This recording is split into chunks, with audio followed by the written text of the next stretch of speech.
tous en direct. Dans quelques secondes, nous serons en direct à la radio. Merci à tous et à toutes d'être connectés sur The Focus Radio, l'univers de la femme, de la mère et de la pro. Je suis heureuse de vous rejoindre. Je suis avec deux femmes superbes. Marielle Drouet que Perle va présenter tout de suite. Mais d'abord, je veux juste annoncer le sujet. Un sujet encore qui va, j'espère, vous parler parce qu'on va parler de rééquilibrage alimentaire. Quelques trucs et astuces que Marielle aura la gentillesse de partager avec nous pour vous aider à avoir on va dire un mode de vie un peu plus sain, sans frustration, avec beaucoup de joie, d'envie, parce qu'on va parler de bouffe, moi j'aime beaucoup manger. Donc voilà, j'espère que vous êtes en forme, en tout cas c'est le cas pour moi. Et encore une fois, merci d'être avec nous aujourd'hui, 15h30 sur The Focus Radio. Bonjour Lila, comment allez-vous? Bonjour Linda, merci pour cette présentation, ça donne déjà envie. Je sais que tu as mangé, je confirme qu'elle aime manger. Et donc moi j'ai l'honneur de présenter aujourd'hui une femme exceptionnelle, une femme inspirante, donc Marielle, que je connais personnellement, mais j'ai envie que vous la connaissiez un peu plus, et surtout pour cette thématique qui, je pense, va toucher beaucoup de personnes, pas seulement les femmes. Donc Marielle est une maman de 3 enfants, une mère dévouée, que vous pouvez suivre sur les réseaux sociaux, d'ailleurs on donnera ses réseaux sociaux, à la fin c'est Instagram et tout, mais elle est surtout relaxologue et elle a réussi il y a quelques années, après il n'y a pas très longtemps, le concours d'instituteur. C'est vraiment une femme qui m'inspire énormément et notamment c'est quelques semaines, quelques mois, elle a créé une page Instagram qui s'appelle Croqueuse d'assiette, où justement elle partage pas mal d'astuces sur les repas, sur le rééquilibrage alimentaire, donc on va en parler tout à l'heure, et je sais qu'elle pourra nous donner des astuces, mais surtout nous conseiller, parce qu'elle a un côté peut-être décomplexé qui va vraiment, je pense, aider énormément de personnes, parce que souvent on se met la pression de les femmes, on le sait, hein, sur le poids, sur voilà, comment notre image et tout ça, et je pense que se réconcilier avec la nourriture est très important pour commencer à faire ce petit chemin-là, et donc Marielle, je te laisse te présenter auprès de nos auditrices et auditeurs pour nous dire un peu comment tu souhaiterais qu'on te connaisse. D'accord. D'abord, merci beaucoup à toutes les deux de me laisser m'exprimer, de pouvoir partager tout ça. Donc oui, je m'appelle Marielle, j'ai 38 ans. J'ai bien 3 enfants, 3 garçons, très prenants qui m'occupent vraiment. Donc je suis bien relaxologue et bientôt instit, mais pour l'instant, pour des raisons médicales de mon fils aîné, je m'occupe à temps plein de mes enfants. Et donc, le fait de créer mes comptes Instagram, c'était déjà pour partager et pour montrer une vie en laquelle moi, je crois avant tout et qui pouvait être partagée pour trouver d'autres idées parce qu'il faut toujours s'ouvrir aux autres, on ne sait pas tout, on apprend des choses. J'avais besoin de partager vraiment ce que moi, je vivais autour de l'alimentation. Bon c'est ça. Alimentation, moi j'entends alimentation, je vois déjà plein de plats. J'ai été sur ton compte justement, un des comptes Instagram que tu as créé et j'ai adoré les plats. Ils ont l'air tellement beaux. Tu dis que c'est simple à faire, mais moi en fait ce qui est plus simple pour moi c'est de les manger, hein, pour rien te cacher. Et puis je tiens aussi à préciser une chose, on n'est vraiment pas dans la logique d'une médecine, hein, donc que tous les auditeurs ou les auditrices qui nous écoutent aujourd'hui, ce ne sont pas des conseils de médecin ou qu'on va vous donner aujourd'hui, c'est vraiment un retour d'expérience personnelle que Maria va nous faire aujourd'hui ici, et puis nous on a quelques astuces aussi, Perle et moi, qu'on voudra aussi partager avec vous, mais voilà, que ce soit pas pris comme une espèce de recommandations médicales qu'il faut absolument suivre à la lettre pour faire un rééquilibrage alimentaire. Donc sentez-vous complètement à l'aise et libre d'essayer de faire ce que Marielle a fait il y a quelques mois. Donc franchement c'est par où on commence? Je sais pas pour vous, mais j'ai plein de questions. Moi, j'aimerais commencer par le commencement, c'est-à-dire comment on fait cette démarche. Parce que je sais que, comme beaucoup de femmes, moi j'ai fait beaucoup de régimes, j'ai tenté des régimes qui n'ont servi à rien, hein, à part me rendre frustrée, à part me culpabiliser, parce que clairement culpabiliser, parce qu'on se dit on a craqué, que finalement on n'a pas réussi, et qu'après on dit oh, je laisse tomber. Comment tu es arrivé à faire cette démarche-là, pas de régime, mais plutôt un rééquilibrage alimentaire, parce qu'il y a quand même une différence entre les deux. Comment tu es arrivé à ce point-là dans ta vie? Alors c'est la super question parce que en fait j'ai fait beaucoup de régimes et j'ai développé, donc ça va parler à beaucoup de monde, des troubles compulsifs du comportement alimentaire. Donc j'ai souffert de boulimie, d'hyperphagie et j'ai souffert donc de tous ces complexes qu'on a. C'est oh là là j'ai perdu 1 kilo, c'est trop bien. bon, bah, je vais faire un petit excès et tout de suite de remonter sur la balance et de voir, ah, j'ai pris 800 grammes, mais ça va pas. Et de me priver et de me refrustrer et de me priver. J'ai eu un jour, je me suis dit, mais en fait, quand tu fais un régime, tu agresses ton corps. Et comme tu l'agresses, tu perds tout de suite, c'est sûr, parce que comme on diminue les apports, on perd. Mais comme le corps, il s'habitue à fonctionner sur moins, le jour où on fait un peu plus, et ben, on prend, il stocke pour essayer de résister aux prochaines attaques qu'on va lui faire subir. Donc du coup, j'ai consulté une diététicienne et une naturopathe, mais ça s'est pas fait tout de suite. Je les ai écoutées, j'ai bien pris en considération et j'ai continué à manger normalement tout ce que je voulais, à dévaliser les placards. Et un jour, en fait, mon pantalon en 44 ne fermait plus. Je fais 1m60 et je faisais 60 kilos. Mon pantalon ne fermait plus et j'ai regardé les photos du baptême et j'ai dit non, je ne peux pas rester comme ça. Parce que autant qu'il y a des femmes rondes qui sont jolies parce qu'elles sont sourdes, moi j'avais l'air triste. Et je me suis dit, mais je suis pas quelqu'un de triste et j'ai pas envie. Et donc, de là, en me disant, je veux mincir sans me faire de mal. Et peu importe le temps que ça prendra, je veux faire des choses bien. Donc j'ai suivi vraiment des conseils de professionnels. D'accord, tu n'es pas lancé comme ça un matin en te disant je vais faire ça toute seule. T'as eu un guide, t'as eu des conseils précis, ou t'as eu un accompagnement, c'est juste une consultation ou deux qui en suffit à pouvoir te lancer? Non, j'ai essayé seule avant et ça n'avait pas fonctionné. Quand ça fonctionne pour beaucoup de monde et il y a des personnes sur qui ça fonctionne pas, et quand ça fonctionne pas, il faut surtout pas croire que c'est de notre faute. Ce n'est pas de notre faute. Le corps a des besoins et si on à les satisfaire, on se fait du mal à soi. Donc quand on fait un régime forcé, drastique, soit ça fonctionne parce qu'on sait bien s'y tenir, on connaît notre corps, ou soit comme pour moi et beaucoup d'autres femmes, je le sais, ça ne fonctionne pas. Et quand ça fonctionne pas, c'est vraiment pas de notre faute, c'est juste que c'est pas la bonne méthode, c'est tout. Ça fonctionne pas. Voilà. Les professionnels sont vraiment là et c'est d'ailleurs là où sur ça j'insiste, sans elles, moi j'y serais pas arrivée. Ah ben c'est très bien de mettre un peu en garde parce que souvent on voit beaucoup de femmes, souvent de jeunes femmes, de plus en plus jeunes d'ailleurs, qui se lancent dans des régimes, dans des expériences un peu des fois dangereuses, hein, faut dire clairement. Donc c'est très bien de rappeler que oui, quand ça marche, ou même des fois pas se lancer dans des démarches comme ça de restriction alimentaire, enfin pas de restriction, mais bon, de faire les choses toute seule, tout seul dans son coin, ça peut être très dangereux de le faire, quoi. Donc du coup, tu as commencé à comment exactement dans ce processus? J'ai commencé, on va dire, le démarrage, le vrai, en janvier 2020. Donc ça fait 1 an. Ah, récent. Moi, je réponds un peu plus tôt. D'accord. Janvier 2020. Alors, comment c'est passé? Explique-nous un peu par où tu as commencé, comment commence un régime alimentaire, par où enfin, qu'est-ce qu'il faut pour débuter la première marche, voilà, le tout début. Comment ça se passe? Alors, pour commencer, il faut avoir conscience de ce qu'on mange. Il faut avoir conscience déjà de se dire que peut-être que c'est trop en proportion, peut-être que c'est pas assez en si, il faut déjà en avoir conscience. Donc, il faut manger pendant 1 semaine ou 2, je vais dire manger normalement. Manger comme on aime. Donc moi c'était beaucoup de gras, je me rends compte, hein, autant le sucre je peux m'en passer, mais le gras j'ai beaucoup de mal, j'aime le gras, donc voilà. Et puis je mangeais gras, et un jour j'ai pris une plaquette de beurre et j'ai dit tiens, j'ai pris 250 grammes et j'ai regardé, j'ai dit tiens, j'ai pris une plaquette de beurre dans mon corps juste cette semaine. Et en fait, ça m'a fait réfléchir à est-ce que j'avais besoin vraiment de tout ça? Et donc, j'ai diminué progressivement. Alors, j'aime le gras, j'en conserve. Il est hors de question que je sois frustrée. Je ne mange pas tout à l'huile d'olive. Je mange mon steak au beurre. Je mange mon poulet au beurre parce que j'aime ça. Mais tout est relatif. J'ai pas besoin de 10 cuillères de sauce sur mon poulet. Voilà.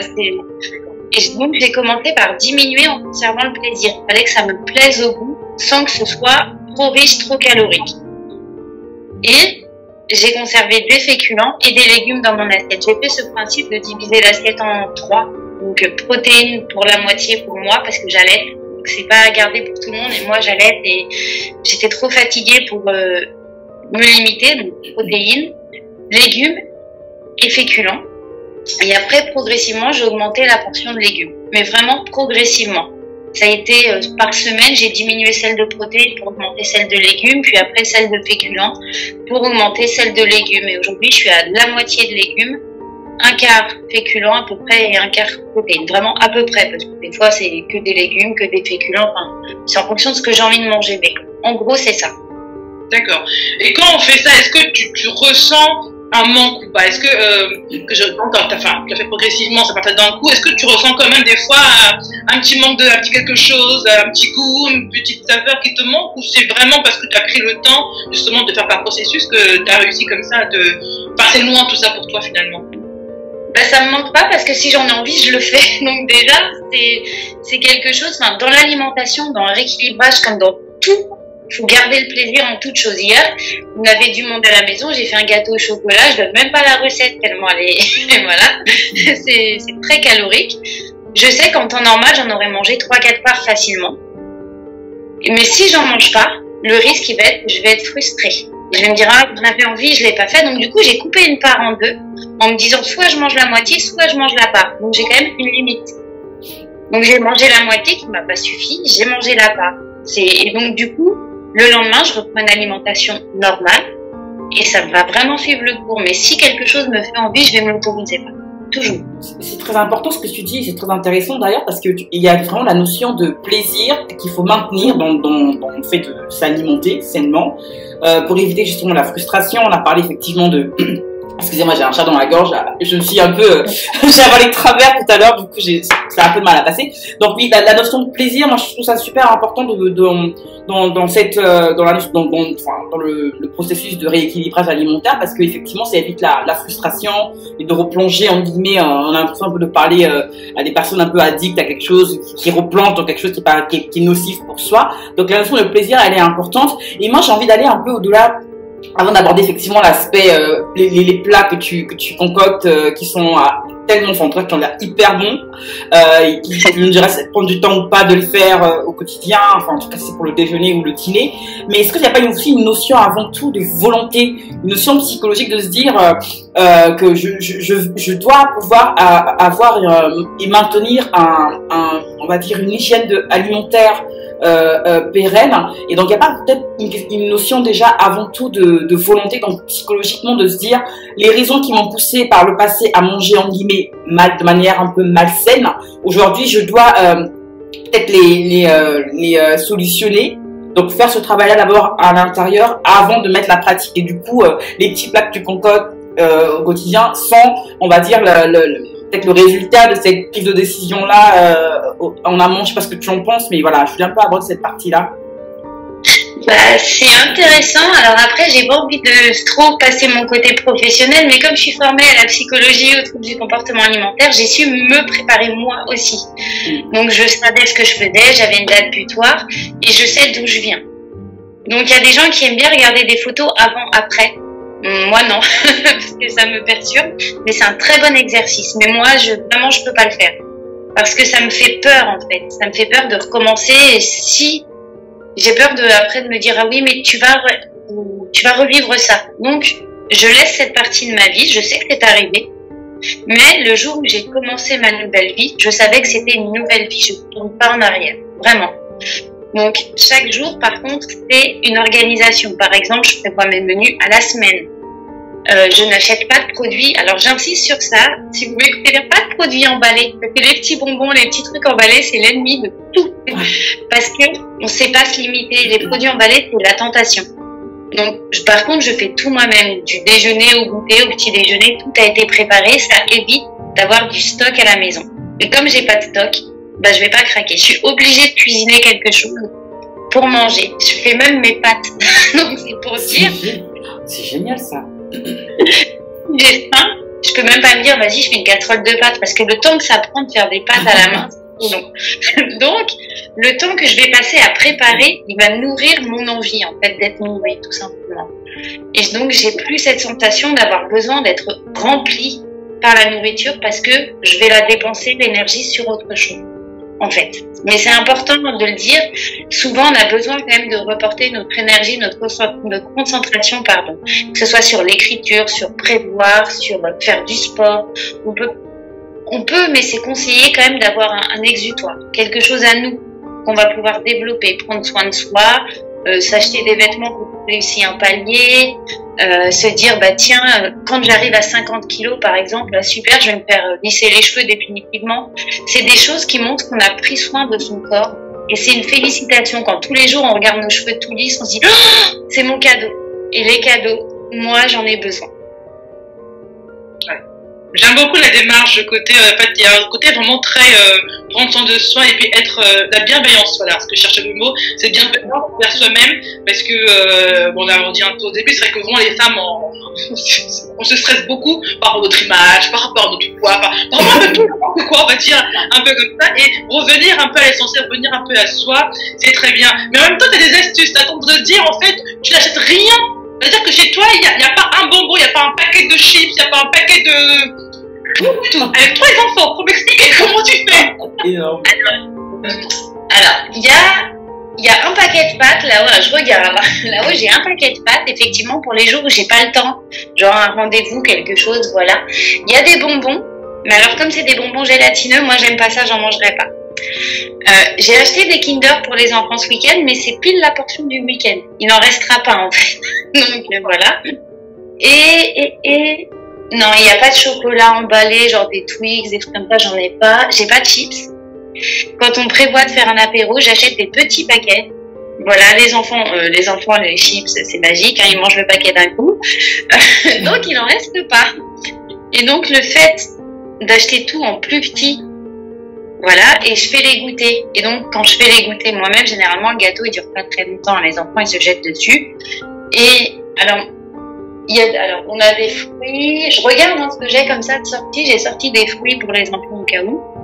Il y a des compotes et des fromages blancs. Si vraiment j'ai très faim, le fromage blanc avec les amandes, pour moi, ça me cale tout de suite. Tout de suite. Mais voilà, après, si j'ai envie de goûter le week-end, je vais goûter avec eux. Je vais pas me priver. Mais effectivement, j'ai rien d'emballé. Rien du tout.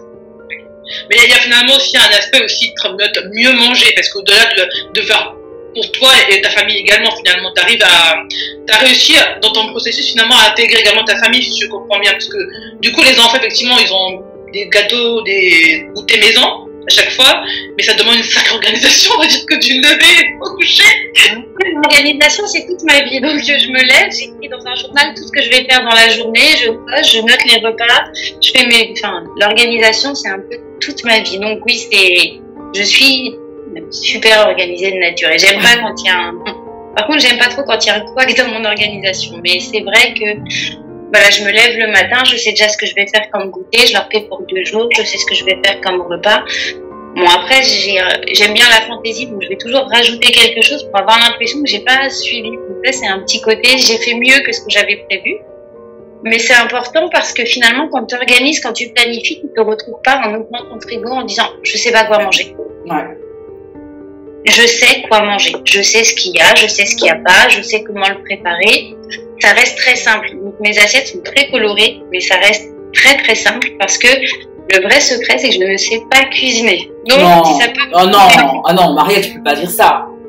C'est pas possible. Un plat mijoté, un truc comme ça, ils sont jamais bons, ils sont toujours fades. Alors, c'est pour ça, si ça peut encourager du monde, je suis une piètre cuisinière, je fais des choses très très simples. Il faut absolument que tu donnes le nom de ton compte Instagram pour que les personnes qui nous écoutent actuellement aillent voir tout de suite les photos de ces belles assiettes, parce que j'ai du mal à la notion là que tu viens de, enfin l'information que tu viens de me donner là et les images que j'ai en tête des plats que tu fais, ça matche pas. Donc allez-y, c'est quoi là? C'est les assiettes, croqueuses d'assiettes. Allez voir sur son Instagram. Joli. Et ben c'est là tout l'avantage de la chose. C'est quand on fait quelque chose de joli, ça remplit. Alors ça c'est plus côté psychologique, mais ça remplit l'estomac à 90%. Parce que ça te plaît. T'as l'impression que ça arrive sur la table, t'es nourri des couleurs. Et du coup, en fait, ça veut pas dire que c'est de la grande cuisine. Ça peut être un filet de poulet grillé où j'ai juste mis, je sais pas, de la crème de moutarde dessus, mais pourtant, les couleurs dessus, ça va rendre le filet de poulet moins fade, moins filet de poulet basique servi dans ton assiette. En gros. Et les couleurs, ça donne envie de manger. Et comme ça donne envie, même si c'est pas forcément un truc gras, etc., ça nourrit aussi le plaisir. Donc, ça aide à manger effectivement avec les yeux. Ah voilà, mais un peu on est d'accord. En fait, est-ce qu'on peut redonner une définition du coup de la notion même de rééquilibrage alimentaire? On est bien d'accord que c'est, vous me dites si je me trompe, c'est bien ne pas trop faire en guillemets le yo-yo entre la perte et la prise de poids. Garder un poids plutôt constant et le poids qui correspond à son IMC, quoi. En gros, un peu, enfin, grossièrement, c'est un peu ça, si j'ai bien compris, hein. C'est pas accumuler les régimes parce que l'été arrive, on veut rentrer dans son petit bikini, tout ça. Et comme tu disais, justement, Marielle, on agresse son corps pendant les 2 mois avant l'été, histoire d'être au top. Et puis, l'été passe, ça y est, on se laisse aller parce que l'hiver, faut faire des provisions en graisse, tout ça. C'est vraiment avoir c'est ça, un poids idéalement constant et puis précisément par rapport à son IMC, quoi, en relation avec son IMC, si j'ai bien compris, hein, le rééquilibrage alimentaire. C'est ça, de rééquilibrer, vraiment, c'est manger, c'est un régime dans un sens parce que c'est respecter tout ce dont le corps a besoin, l'équilibre alimentaire de base, en proportions qui seront proches de celles qu'on conservera quand on aura atteint notre poids. Donc, c'est manger proche de la réalité. Parce que quand on fait un régime, on a tendance à diminuer les graisses, les sucres. Le corps en a quand même besoin. Donc, c'est vraiment en consommer, mais de manière modérée. Par exemple, là, je parle pour moi, entre 100 et 150 grammes de féculents par repas. Les protéines, ça va être entre 100 et 120. Et les légumes, je vais dire à satiété. Pas à rassasiement, à satiété. C'est-à-dire que la différence entre les deux, c'est qu'on est rassasié d'un aliment qu'on n'en veut plus, mais qu'on a encore de la place pour autre chose. Et à satiété, c'est quand il n'y a plus rien qui passe. Donc, on mange, voilà. C'est l'équilibre alimentaire vu par la plupart des diététiciens. Là, c'est vraiment... Et pour les personnes qui trouvent ça parfois peut-être un peu, comment dire ça, un peu contraignant, parce que moi, tu me dis 100 grammes sur 50 grammes, pour une bonne bouffeuse comme moi, j'ai du mal à visualiser, à moins qu'il faut avoir une espèce de balance. Donc, chaque fois que je vais manger quelque chose ou préparer, je vais devoir peser. C'est un peu contraignant. Est-ce que tu as des astuces comme ça à donner pour pouvoir se dire, ok, est-ce que, je sais pas moi, c'est 2 doigts de n'importe quoi, de pain, tu sais, je prends ma petite baguette de pain, je mesure mes 2 doigts ou 4 doigts et puis je prends pour pouvoir dire, ok, ça c'est 100 grammes. Est-ce qu'il y a des petites astuces comme ça pour permettre que rapidement on sache à peu près d'un point de vue mes chiffres, enfin, voilà ce dont j'ai besoin par rapport à ma corpulence, au-delà de ce que mon corps semble me réclamer. Est-ce que tu as des astuces comme ça à donner du coup aux auditrices qui nous écoutent? Alors moi, mon astuce à moi, ça va être de manger toujours dans la même assiette déjà. Comme ça, je sais visuellement quand elle est vraiment à mon appétit. Les premières fois, c'est mieux je vais dire peser, mais surpeser. Par exemple, rajouter un peu et avoir la sensation qu'on n'a plus faim, c'est bien. Et après, s'habituer à la même assiette, on arrive à la remplir soi-même avec les bonnes proportions. Au bout de, je sais pas, une petite semaine, on y arrive nickel. Moi, j'ai pesé au début. Maintenant, je pèse juste à l'œil. Je sais que quand j'ai mis là, j'ai à peu près ça. Bon, du coup, c'est à peu près, mais ça passe. Vraiment, c'est l'idéal. C'est par contre la même assiette et plus petite si possible. On va éviter la grande assiette de service qu'on utilise pour tout le monde. On va passer entre l'assiette à dessert et l'assiette à viande, je vais dire vraiment l'entre-deux. Là aussi ou pas? Est-ce que ça joue la creuse ou la plate? Alors moi j'aime bien les creuses parce que je sais pas manger proprement et que j'en mets partout. Mais sinon, pour les personnes, je vais dire que la creuse ça aide parce que ça donne des limites. C'est psychologique, mais il y a des limites dans une assiette creuse qu'il n'y a pas dans une assiette plate. Et donc, quand les limites sont atteintes, on sait que c'est rempli. Donc, quand c'est rempli, déjà, on sait qu'on mange à notre faim. C'est un côté un peu... Enfin, ça fonctionne pour moi et pour d'autres personnes avec qui j'ai déjà discuté.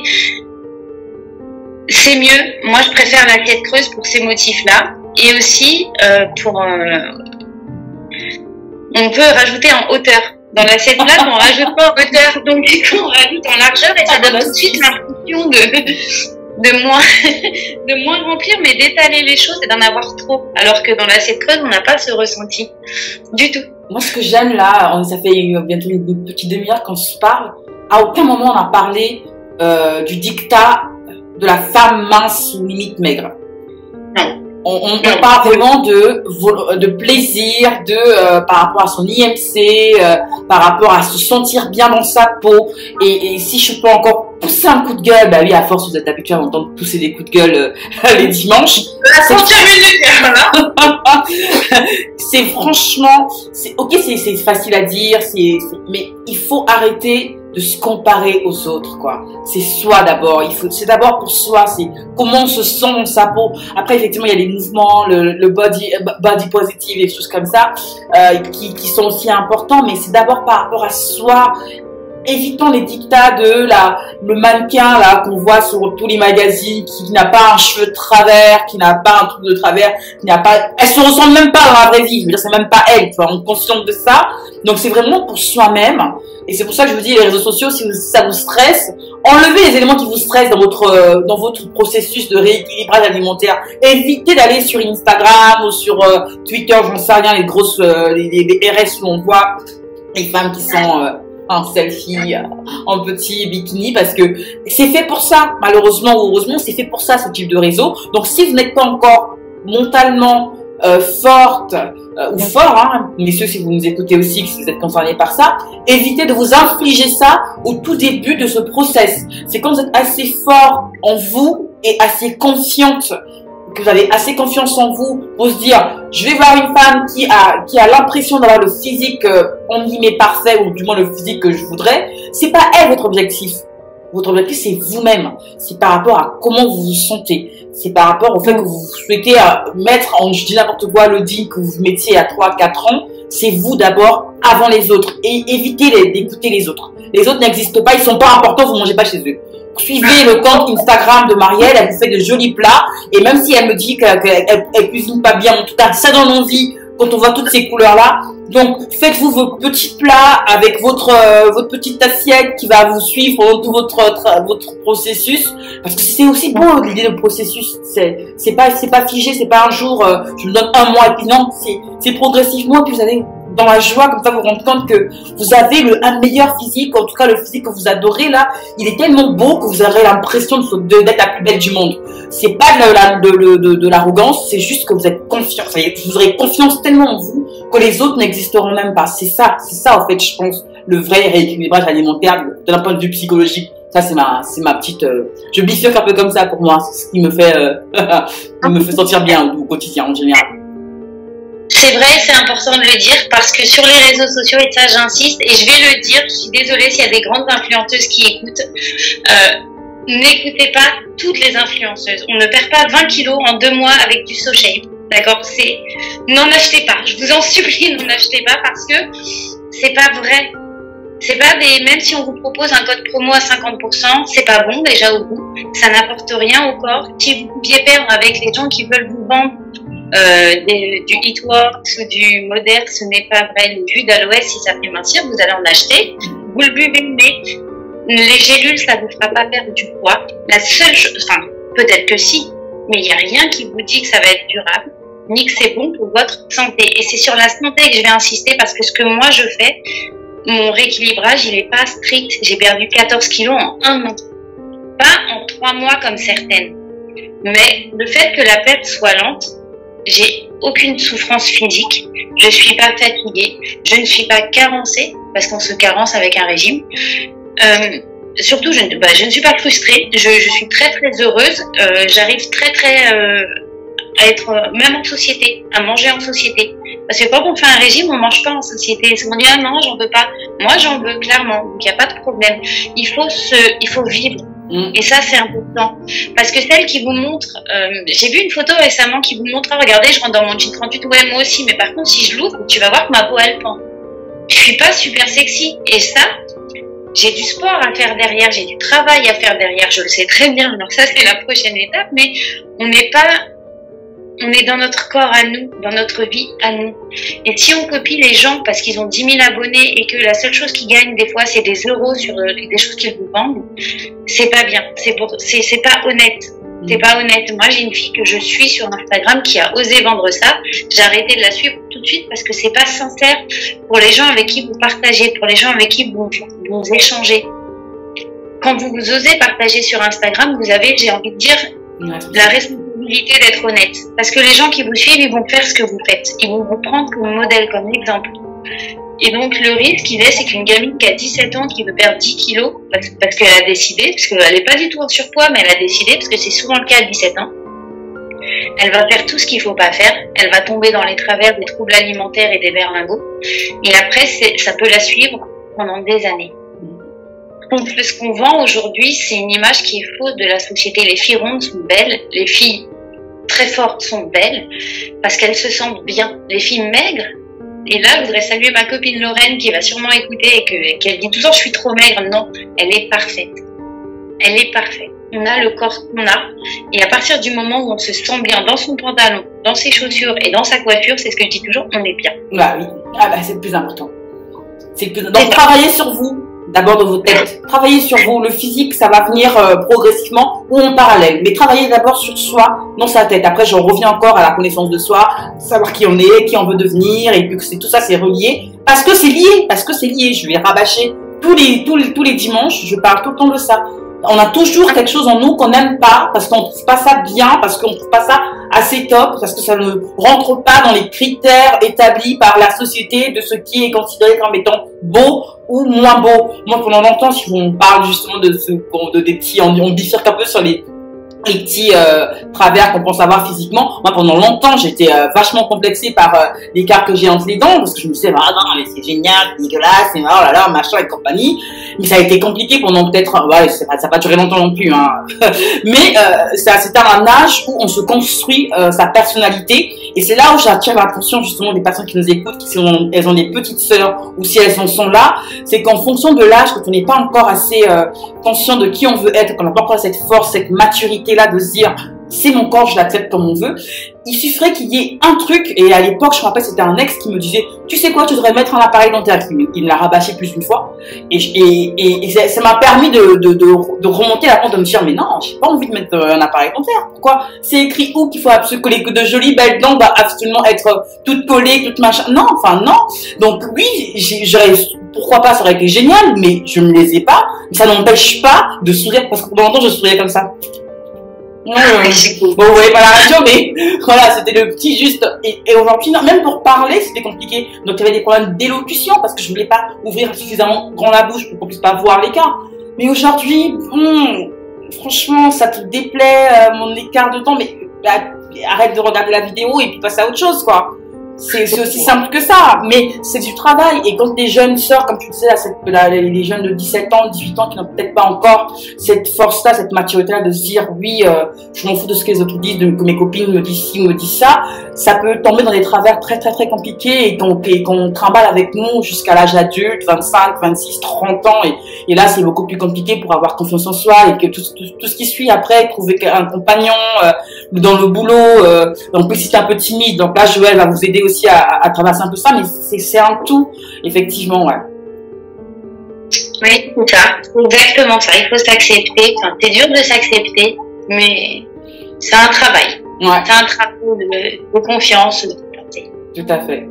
Tout à fait. Donc, mise en garde. Bon, pour justement, on parle de travail, donc tu as dit que tu as perdu 14 kilos en un an, donc félicitations, parce que c'est un bel exploit, mais comme tu dis, tu l'as si bien dit, tu n'as pas de frustration, tu arrives à vivre en société, parce que c'est vrai que moi, le nombre de fois, je fais des régimes, tu arrives à te proposer un verre de vin ou une part de gâteau, tu dis non, mais avec une petite voix, limite un peu.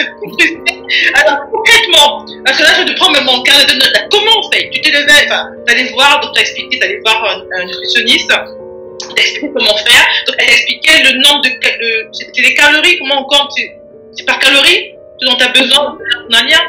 Et comme je faisais le programme Weight Watchers au départ, elle m'a dit c'est ok pour moi parce que vous le faites avec beaucoup de points. Parce que j'ai beaucoup de points, parce que j'allais. Elle me dit celles qui ont le nombre de points restreint, il y a trop de privations. Moi, j'en ai pas. Donc elle m'a dit c'est ok. Et surtout, comme j'ai souffert de troubles alimentaires, ça me mettait un cadre à ne pas dépasser. Et ça m'a aidé au départ de pas dépasser. Voilà, c'était important. Après, elle n'était pas du tout calorique. Et ça m'a vraiment aidé. Parce qu'elle me disait on va pas compter, on va diviser l'assiette. C'est ce que je vous disais tout à l'heure, on va diviser l'assiette. On va choisir la taille de l'assiette ensemble, un peu plus grande que la paume de la main. Alors comme je suis petite, j'ai dit oh, c'est un peu une arnaque là. Et elle m'a dit on va allonger un peu parce que vous avez des petites mains. Mais du coup mon assiette elle est un peu plus grande que la paume de ma main entière posée dedans. Et en fait, elle m'expliquait, on va imaginer que c'est votre estomac. Et elle me dit ensuite, bah voilà, vous mettez la moitié de l'assiette en légumes. Et après, vous divisez un quart féculent, un quart protéines. Au début, j'y arrivais pas, c'était trop dur. Et donc, elle me dit, oula, vous y arrivez pas? On y va progressivement, on change toutes les semaines. Elle a été vraiment bienveillante avec moi. Et elle m'a dit, prenez votre temps. Ça m'a aidé. Et en parallèle, j'ai suivi une naturopathe.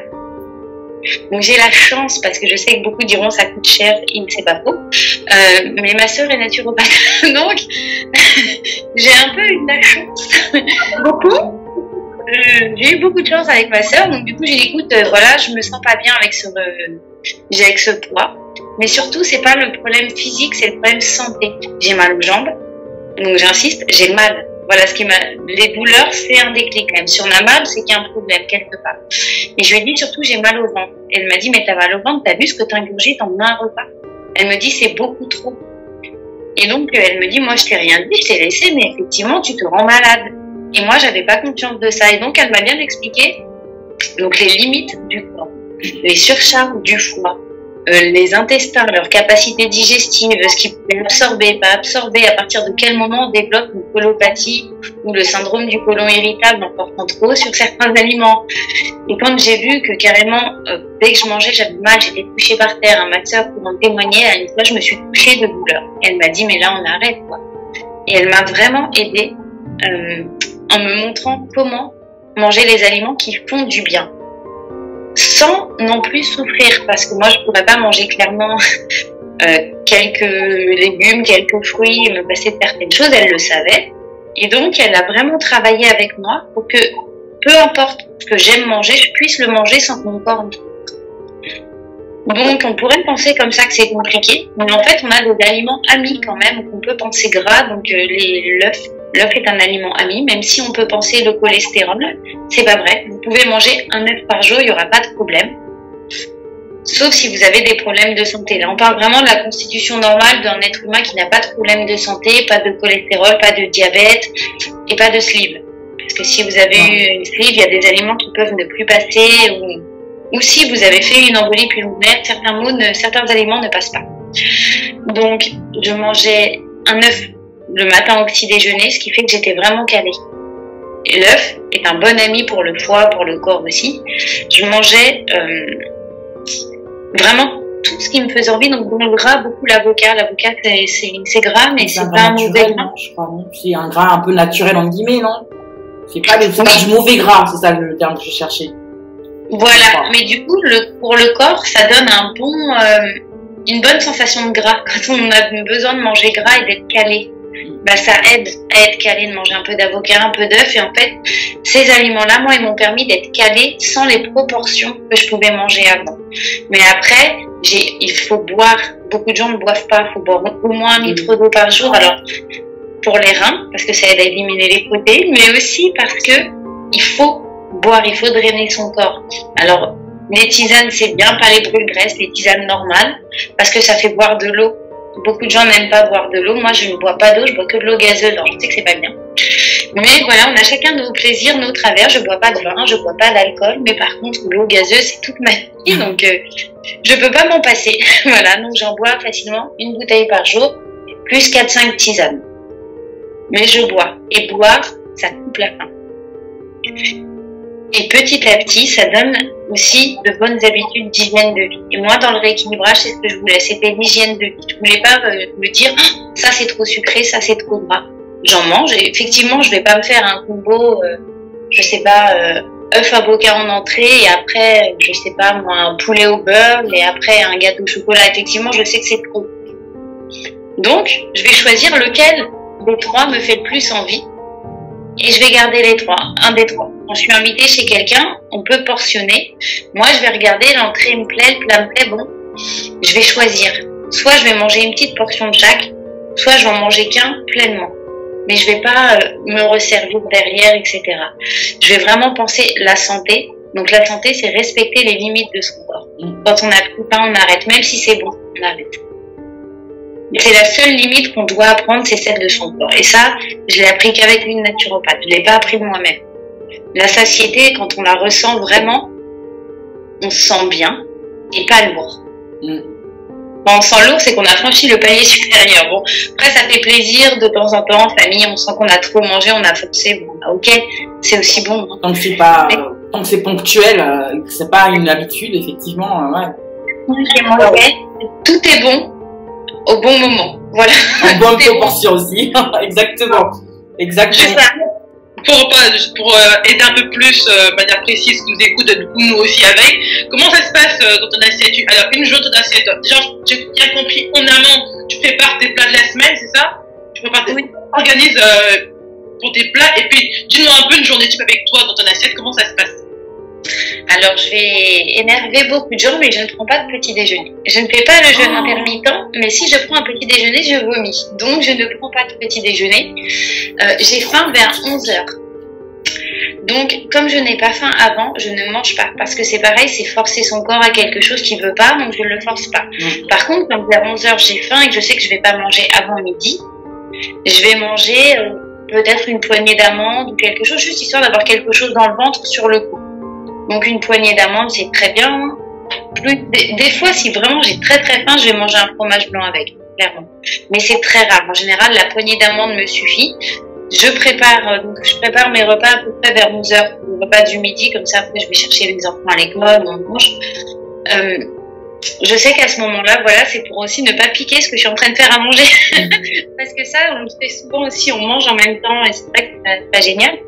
Mais du coup, après, je vais manger, allez, comme j'ai prévu à la semaine, c'est souvent le même légume qui revient. Bon, sur la semaine, parce que alors, pour l'organisation, je regarde dans mon congélateur, dans mes placards, dans mon frigo, je fais la liste de tous les aliments que j'ai, je monte des plats et après je rajoute quelques ingrédients qui peuvent me manquer sur la liste de courses. Déjà, pas de craquage. Si ça peut aider, ça limite le budget. C'est ce que j'allais dire. Non mais trop. On est toujours en train d'acheter un truc qu'on n'a pas alors qu'on a plein de bouffe à la dans le placard quoi. Ça c'est pas mal ça. C'est ça. Donc ça moi c'est ma petite astuce qui fonctionne plutôt bien. Donc ensuite quand je prépare les repas, je sers mon assiette. Après une fois qu'elle est servie, je vais m'occuper de servir les enfants. Je les sers pas d'abord parce que sinon leur assiette elle me donne trop envie. Et ça, c'est parce que eux, ils mangent beaucoup plus et beaucoup plus de gras et beaucoup plus d'aliments transformés. J'ai un fils qui souffre de néophobie, donc il peut pas tout manger. Il faut sélectionner ses aliments, sinon il fait des crises d'angoisse. Donc du coup, c'est un peu plus compliqué, mais du coup, je suis obligée de faire avec ce facteur-là. Je vais manger. Par contre, je mange pas de dessert. Donc il y aura forcément de la viande, il y aura ou du poisson ou de l'œuf, un légume, un féculent. Je vais peut-être rajouter un fromage, mais je mange pas de dessert. Je ne mange pas de fruits en dessert parce que ça me fait mal au ventre. Parce que les fruits, alors pour ceux qui peuvent ne pas le savoir et qui ont mal au ventre parfois, les fruits se digèrent en 30 minutes quand le reste se digère en 2 heures. Donc quand on met un fruit, il va se digérer du coup en 3 heures et donc il va fermenter, libérer un peu d'alcool et c'est ça qui peut faire des maux de ventre. Donc si comme moi votre système digestif il est fatigué, ne le faites pas. Mangez-le hors des repas. D'accord. C'est fou ça, j'ai jamais entendu parler parce que moi j'ai des douleurs au ventre depuis plusieurs années inexpliquées. Je n'ai jamais entendu parler du fait que moi j'aime bien manger des fruits après le repas. En fait, si ça se trouve, c'est peut-être ça. Hein. Pas de fruits, tu peux essayer. Alors là, j'insiste, je vais te donner le conseil parce qu'on se connaît. Surtout, ne le faites pas sans l'avis d'un naturopathe ou d'un diététicien. Tu peux séparer ponctuellement, si tu as des maux de ventre, les protéines et les glucides. Par exemple, tu oublies le poulet frites. C'est soit frites, salade, soit poulet salade ou poulet légumes. Tu sépares le féculent de la protéine pendant un temps parce qu'en fait, comme ça, ton estomac, pendant un temps, il va digérer qu'un seul type d'aliment complexe. Ou quoi. C'est l'idée. Simplifier, parce que je ne suis pas naturopathe, c'est l'idée.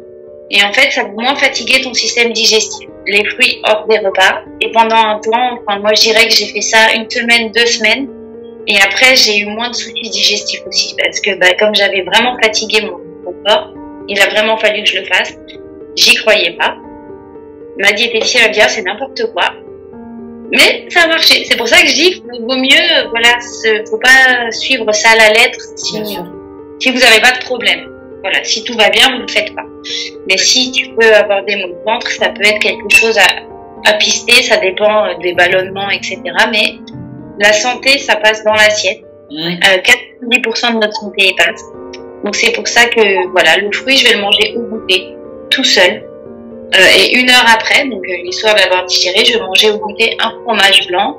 Et si j'ai faim, parce que c'est pas sérieux, je vais manger un jambon de poulet. Voilà, c'est plus protéiné pour moi, mais le soir, je mange aussi, ça va dépendre. Parce que j'ai faim et parce que j'aime ça. Voilà, aussi, j'aime ça, mais je peux m'en passer. Le soir, je vais manger moins et je vais manger très tôt. Moi, je mange 7h, c'est le dernier délai pour manger chez moi. Ouais, moi aussi, 7h30. Je vais manger à 18h30. Wow. Et comme ça, je me couche avec l'estomac vide. Et donc, je dors bien. Parce que, quand mes enfants me laissent dormir, mais ça, c'est autre chose, on dort mieux avec l'estomac vide qu'avec l'estomac plein. Parce que comme ça, l'estomac ne travaille pas, en fait. Il nous laisse vraiment au repos. Il a rien à faire, quoi. Il est bien, il est tranquille. Et ça, c'est ça qui m'a sauvé des douleurs de ventre, des grignotages nocturnes, parce que moi, je me relevais pour manger à 22h systématiquement. J'étais trop addict au sucre. Et le fait de manger des desserts très sucrés va me donner envie de sucre 1 heure après. Et donc, le fait de diminuer tout ça, moi, ça m'a vraiment aidé. Après, diminuer le sucre, c'est très dur. Donc, ne le faites pas d'un seul coup. Vraiment, si vous n'y arrivez pas, faites-vous accompagner. Il n'y a pas de honte. On est plus fort accompagné quand on n'y arrive pas. C'est toujours ce que je dis, il n'y a pas de faiblesse à être accompagné, ça veut dire qu'on veut rester fort. Et donc, c'est une jolie citation que j'ai vue un jour et je l'ai gardée dans ma tête. Faiblesse à être accompagné. C'est pas mal ça. On peut demander à quelqu'un, quand on demande de l'aide, on montre qu'on veut y arriver, qu'on veut rester fort, mais qu'on ne sait pas. Et ne pas savoir, c'est pas une honte, au contraire. Et ça aide. Ça aide parce que de nos jours, bien manger, on ne sait pas ce que ça veut dire. Moi, je vois des fois sur Facebook, gens qui disent, t'as pas mangé de féculents. Mais alors, si elle en a pas envie, laisse-la tranquille, elle pourra en manger ce soir. Oui, c'est pas équilibré. L'équilibre, il se fait pas sur une journée, il se fait sur plusieurs jours. Et c'est ça qui est important. Moi, je mange peut-être à heure fixe, peut-être des assiettes bien, mais je suis pas parfaite. Et il y a des moments, alors par contre, j'ai pas faim. Le fait de manger à heure fixe régulièrement fait que j'ai pas faim. Que je compense pas en grignotant, je ne grignote pas, je mange mon goûter, etc. Je mange suffisamment. Si on sort de table en ayant faim, c'est qu'il y a un problème. Donc, c'est les seules données qu'il faut écouter pour un vrai rééquilibrage alimentaire. On ne doit pas avoir faim, on ne doit pas avoir besoin de grignoter tout le temps, on ne doit pas se sentir mal, et on ne doit pas avoir l'impression que c'est contraignant. Si on a cette impression-là, c'est que c'est pas bon. Mais à quel moment on considère qu'il n'y a plus de rééquilibrage alimentaire? Parce qu'à un moment, le rééquilibrage, il est tellement bien, il est tellement constant, il est tellement pérenne que au bout d'1 an, 2 ans, j'en sais rien, on peut se dire que c'est une autre hygiène de vie, une autre hygiène alimentaire qu'on a. Est-ce que, je sais pas s'il y a des chiffres ou est-ce qu'il y a une moyenne où on se dit, ok, ça y est, ça fait 1 an et demi que j'ai commencé mon rééquilibrage alimentaire, là je peux considérer que j'ai une autre vie et que aujourd'hui c'est une autre hygiène de vie, ou est-ce que c'est toute sa vie? Parce que quand on entend ça, j'ai l'impression qu'il faudra faire hyper gaffe tout le temps en fait, juste pour décomplexer, c'est surtout pour rassurer les auditrices et auditeurs, de se dire, c'est pas... à un moment, on ne le ressent même plus comme une espèce de... Enfin, comment dire ça? À un moment, c'est tellement naturel qu'on n'a même plus l'impression de devoir faire gaffe à chaque fois quand on mange un truc, quand on fait un petit écart, ou est-ce que je me trompe? Non, après, ça devient naturel. C'est-à-dire que moi, c'est devenu naturel peut-être au bout de 6 mois. D'autres personnes bien avant moi et d'autres bien après, parce que ça, c'est propre à chacun. Il y a nos habitudes de base. Mais à un moment donné, c'est tellement naturel que finalement, on arrête de se dire que si je mange ça, je vais grossir. On le mange. On reprend une alimentation normale le lendemain, sans difficulté. Sans se dire qu'on a mal agi. Donc, c'est là où on sait qu'on a réussi. C'est quand on peut accepter de manger n'importe quoi un jour, sans que le lendemain on culpabilise. Ce jour-là, on a réussi. Ça dépend de chacun. Moi, ça m'a pris 6 mois. Parce qu'au début, j'osais pas. Je disais, ah là là, si je mange ça, je vais grossir. Bon, après, je l'ai commencé dans l'optique de mincir aussi. Après, c'est plus du rééquilibrage. Après, c'est de l'équilibre, tout simplement. Quand c'est habituel, bon, bah, ok, on mange comme ça. C'est très bien, c'est parfait. Alors, moi, j'ai une petite question, parce que je suis forcément, t'entends tes stories, je vois un peu ce que tu fais. T'es équipée en beaucoup d'ustensiles pour t'aider au quotidien. Comment ça se fait? Parce que des fois, je vois des petites... Dis-nous un peu, parce que autant tu as dit que tu ne sais pas cuisiner, moi, j'adore manger, mais je n'aime pas cuisiner. En fait, je préfère manger que faire la cuisine. Si je pouvais avoir toutes les astuces possibles imaginables pour aller plus vite, que ce soit plus facile, plus pratique au quotidien, je suis preneuse. Alors, j'ai un péché mignon. Il y en a, c'est les sacs. Moi, c'est les robots de cuisine. J'en ai beaucoup. J'en ai vraiment beaucoup. Donc j'ai un Cookéo que je n'utilise pas pratiquement parce que les aliments dedans ils sont cuits trop rapidement. Moi j'aime bien les cuissons toutes douces, toutes lentes. Donc je l'utilise genre pour le risotto ou quand j'ai vraiment pas le temps, je fais bon vas-y on s'est prêt dedans très vite. J'ai une friteuse à coupaille puisque ça utilise qu'une cuillère d'huile pour faire des frites et les frites, moi c'est aussi un de mes grands plaisirs. Et du coup, comme ça, je sens pas de privation. Je mange des frites quand je veux, avec juste la friteuse. Alors, j'ai un appareil pour faire les gâteaux. Ça, c'est parce que j'ai un mauvais four. J'ai un Cake Factory parce que mon four n'est pas de bonne qualité. Et ce qui fait qu'il cuit pas uniformément les gâteaux. Donc, comme j'en fais beaucoup, j'ai préféré investir. J'ai un appareil pour faire les soupes. Je mets les légumes dedans, l'eau. Et des fois, je rajoute des oignons, un fromage. Et hop, je mets à cuire et ça mixe en fin de cuisson. C'est parfait, la soupe, elle est prête pour tout le monde. Donc, c'est très pratique en tant que maman et femme. Elles me comprendront toutes. Très bien. Faire les devoirs du grand. Signer les mots dans le cahier, préparer les affaires du lendemain et le dîner, il est prêt. Hein. Voilà. Ça me fait penser à une pub. Il y a une dame, justement, qui fait ce que tu décris. On dit, je sais pas comment elle s'appelle dans la pub, mais en ce moment, elle est en train de faire un risotto, alors qu'on la voit en train de travailler avec son aîné. Mais c'est exactement ça, effectivement, ouais. C'est génial. Une technique pour les personnes habituées, enfin, c'est le batch cooking qui consiste. Alors, tu faisais ça un petit peu, je me souviens, quand tu cuisinais le dimanche pour la semaine. Ça, c'est fantastique. Ça évite les craquages, ça évite les débordements de temps. Et ça permet aussi de composer ces repas. J'ai envie de dire, on prend par exemple pour soi 7 petites assiettes ou 7 bols qu'on va mettre au congèle. On met une viande là, des légumes là. En fait, on peut les composer à l'œil. Enfin, moi, j'aime bien l'idée de faire ça. On compose à l'œil, on met au frigo pour 2 jours, au congèle après, on décongèle en portions. Et c'est vrai que ça permet vraiment l'organisation des repas. Ça aide tout le monde au niveau familial et au niveau rééquilibrage. Parce que sinon, le soir, on n'a pas le temps. Moi, je connais ça. Donc, moi, j'ai pas le temps, j'ai rien prévu. Et là, il y a toujours mon mari qui sort là, pardon, vas-y, on mange au McDo.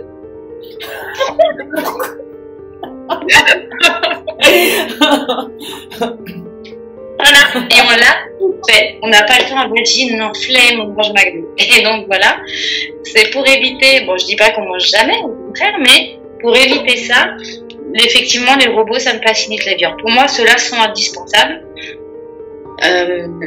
Bon, après, il y a un grille viande, mais il faut surveiller. Ça fait, je les regarde tous, j'en ai beaucoup. Là-dessus, je peux être vraiment coupable. Hein. C'est mon plaisir. Parce que ça m'aide, parce que je peux faire en même temps plusieurs choses. Je peux lancer une soupe en même temps que je fais des frites, en même temps que je fais cuire une viande, en même temps que je fais quelque chose d'autre. Et du coup, je peux faire à manger pour plusieurs jours, comme ça.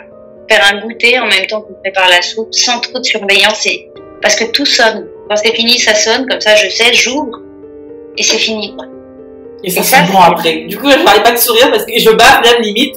Parce que j'imagine tous les plats en train de cuire et tout ça. Parce que comme moi, je travaille beaucoup de la maison bien avant le confinement. Je travaillais déjà de la maison. Et c'est vrai que pouvoir faire tout ça en même temps, c'est génial. Là. Je suis comme toi, une dame. Enfin, j'ai pas autant de robots que toi, mais je suis une accro aussi.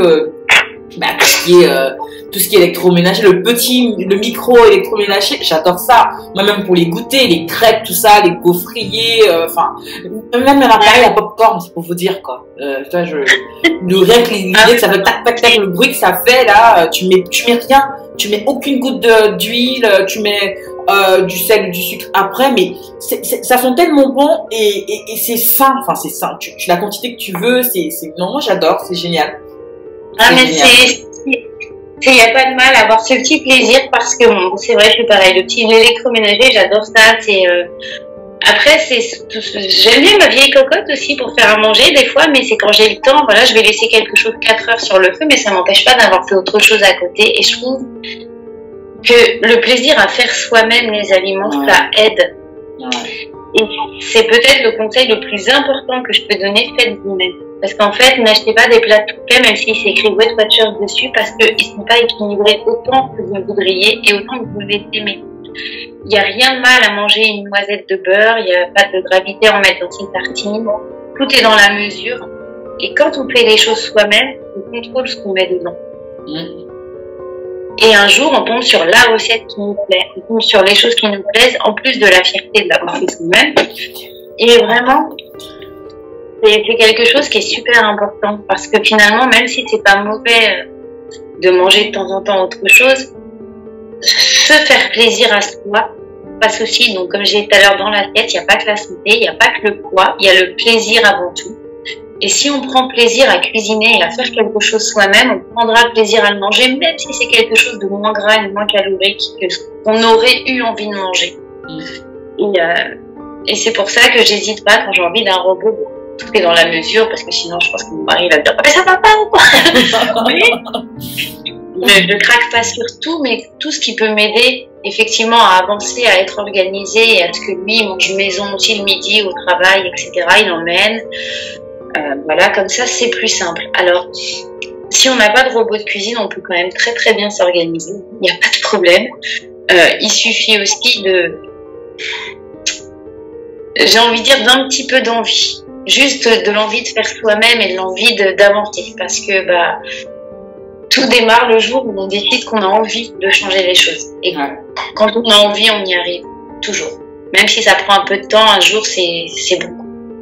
Vraiment. En fait, elle dit les mêmes choses que je pense, mais elle dit ça avec une douceur. Alors, moi, je suis plus dans le... Tu vois. Ouais, parce que en fait, l'entendre, c'est exactement ce que je pense, mais je suis sûre que quand je le dis, ça sonne pas pareil.